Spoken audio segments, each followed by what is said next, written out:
Hi, I'm Mark Safe. With the big money approaching, shorthanded play at the final table is no time to get timid. In this lesson, we'll show you why taking control of your destiny in a shorthanded game is the best way to ensure you win the big prize. In our last lesson, we talked about how you're going to want to tighten up your game when the final table begins. This is because you'll be at a full table where the blinds will be coming around more slowly, and your opponents will be more likely to be playing a little looser than they were when you were seated at two shorthanded tables. As players start getting eliminated from the final table, you'll see your opponents begin to tighten up as the really big money comes into view. This is because shorthanded play on the final table is much like shorthanded play before the final table or when you're reaching the money bubble. Because your opponents are becoming fearful of getting busted, you can loosen up your game and apply more pressure on them in each hand. Of course, the fact your opponents are tightening up is just one reason why you should play a looser game when you're shorthanded. Remember, the blinds are going to be coming around much more quickly with fewer players at the table, which means you need to gamble a little more in order to maintain your chip stack and avoid being blinded down to a level where all you can do is move all in or fold.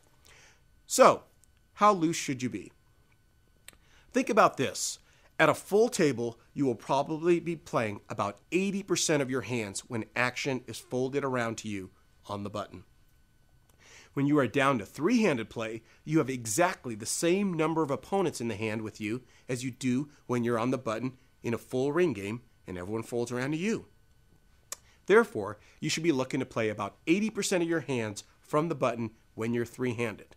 Another key thing to remember here is the style in which you play your hands will be dictated by how your opponents are playing.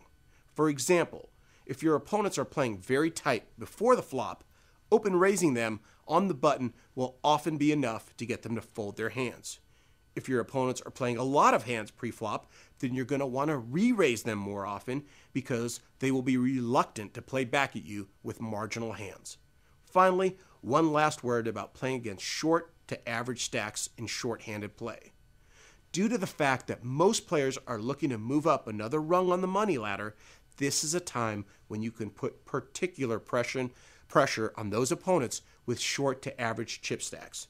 So keep an eye on your opponent's stack size when play gets shorthanded and take advantage of players who are clearly trying to hang on and move up another step on the money ladder.